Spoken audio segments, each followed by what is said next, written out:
Je suis pas très chanceuse dernièrement quand il s'agit de filmer des vidéos. J'avais des très bonnes intentions. J'ai filmé une vidéo le 1er mars dernier avec l'intention ferme de faire le montage le soir même du 1er et de la publier sur YouTube, soit vendredi soir ou tôt samedi matin. J'étais claquée, j'étais épuisée, mais pour une bonne chose. On a eu notre semaine d'activité qu'on appelle à notre école Spirit Week. On a eu une semaine, chaque jour avait son propre thème, sa propre thématique de tenue vestimentaire. On avait la journée pyjama, on avait la journée 80-90. Les gens s'habillaient comme old school, hip-hop. C'était bien réussi. J'étais habillée Madame la prof 1994-95, tout craché, c'était bien.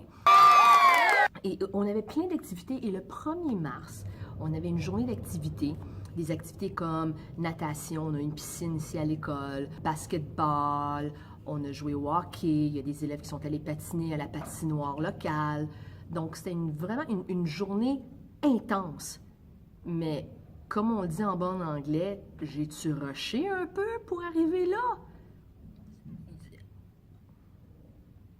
C'était une semaine intense. Puis en plus, j'avais un drôle de rhume qui voulait pas me lâcher. Je me suis dit, est-ce que je vais être malade pour aller en vacances pendant la semaine de relâche? Bon, heureusement, non. J'ai pu m'en remettre.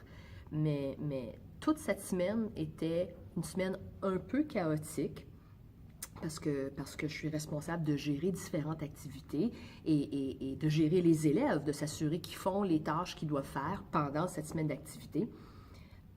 Mais là, est-ce que c'était vraiment une mauvaise chose d'être aussi fatiguée, sachant que ça allait apporter du bonheur? J'ai eu des élèves qui sont venus me voir le jour même, l'après-midi même, à la fin des activités, me dire « Miss, on devrait faire ce genre d'activité, ce genre de journée plus souvent. On devrait avoir une journée comme ça à la fin de l'année. » Puis c'est pas une vilaine chose, mais quand on a une surcharge de travail parce que on a une tâche pleine, le cours est exigeant, du contenu exigeant à enseigner, est-ce qu'on est prêt à se taper ce lot de travail, ce fardeau de travail? Puis oui, c'est une connotation négative de dire un fardeau de travail. Parce que quand même, oui, je le vois comme beaucoup de travail, mais j'ai eu du plaisir. À la fin de la journée, j'étais contente que les activités ont été réussies, que les élèves ont eu du plaisir, que les profs ont eu du plaisir aussi, parce que les profs participaient aussi aux activités. C'était vraiment une journée très agréable, hors de l'ordinaire. On ne suivait pas nécessairement l'ordre des cours. On suivait un peu, bon, l'avant-midi, l'heure du midi, l'après-midi, mais il y avait pas de structure en tant que telle. 2 périodes étaient allouées à un groupe d'activités et les 2 périodes de l'après-midi allouées à d'autres activités. Donc, c'était vraiment une situation qui était extraordinaire. Et les profs étaient corrects avec ça. Je pense qu'en autant qu'on communique avec eux les paramètres de la journée bien d'avance, je pense qu'ils sont corrects.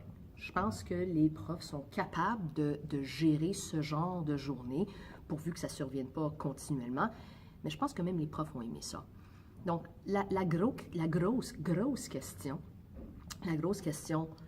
de la journée, est-ce que c'est correct d'être épuisé, sachant que ça va apporter du bonheur, que ça va apporter du plaisir pour les autres, pour soi aussi, parce qu'il ne faut pas s'oublier là-dedans.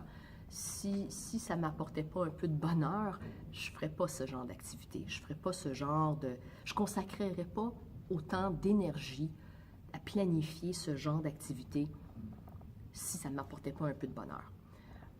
Donc, partagez avec moi vos commentaires, vos idées, votre opinion. Ah oui, puis j'allais préparer une vidéo, j'allais publier une vidéo hier, mais il y a eu un gros problème technique. Je ne sais pas qu'est-ce qui a bloqué le son, mais j'ai filmé, puis tout ce qu'on entend. C'était comme du ASMR très extrême. Sur ce, continuez à être awesome Internet et on se voit la semaine prochaine.